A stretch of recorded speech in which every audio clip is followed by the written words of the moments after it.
Friends, இன்னைக்கு சூப்பரான ஒரு சூரை ஃபிஷ் ஃப்ரை தான் பார்க்க போகிறோம். வாங்க பார்க்கலாம். முதல்ல நம்ம தேவையான அளவு மிளகாய் தூள் போட்டுக்கலாம். காரத்துக்கு ஏற்றபடி உங்களுக்கு எவ்வளோ தேவையோ போட்டுக்கோங்க. அப்புறமா மஞ்சள் தூள் போட்டுக்கலாம். அப்புறமா கொஞ்சமாக மல்லித்தூள் போட்டுக்கலாம். இப்போ பெப்பரும் நல்ல மிளகும் வெள்ளை பூண்டும் சேர்த்து மிக்ஸ் பண்ணி அரைச்சி வச்சுருக்கேன், அதை போட்டுக்கலாம். நெக்ஸ்ட்டு ஒரு அரை லெமன் எடுத்துக்கலாம், அதோட ஜூஸ் ஊற்றிக்கலாம்.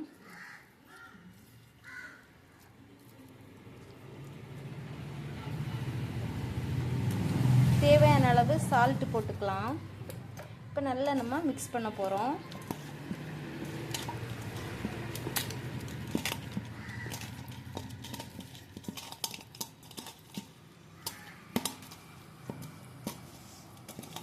நல்லா மிக்ஸ் பண்ணி இப்போ நம்ம நல்ல மசாலாலாம் பிடிக்கிறதுக்காக ஒரு 15 மினிட்ஸ் வச்சுக்கலாம்.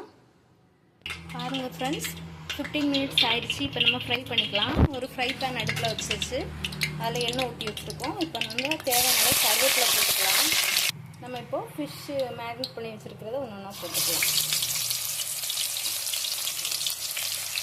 மேக்ஸிமம் ஃபிஷ் ஃப்ரை பண்ணுறதுக்கு கோகோனட் ஆயில் யூஸ் பண்ணுங்கள், அப்போ தான் ரொம்ப டேஸ்ட்டாக இருக்கும் ஃபிஷ் ஃப்ரை.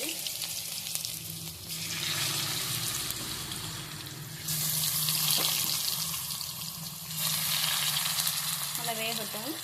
பாருங்கள் ஃப்ரெண்ட்ஸ், சூப்பராக திருப்பி போட்டாச்சு. நல்லா வேகட்டும், நம்ம எடுத்துக்கலாம். பாருங்கள் ஃப்ரெண்ட்ஸ், சூப்பரான ஃபிஷ் ஃப்ரை ரெடி ஆகிடுச்சு. கண்டிப்பாக நீங்கள் ட்ரை பண்ணி பாருங்கள். உங்களுக்கு இந்த வீடியோ பிடிச்சிருந்தா லைக் பண்ணுங்கள், ஷேர் பண்ணுங்கள், கமெண்ட் பண்ணுங்கள். என்னோடய சேனலை சப்ஸ்கிரைப் பண்ணுங்கள் ஃப்ரெண்ட்ஸ். நெக்ஸ்ட் இன்னொரு வீடியோவில் பார்க்கலாம். பாய்.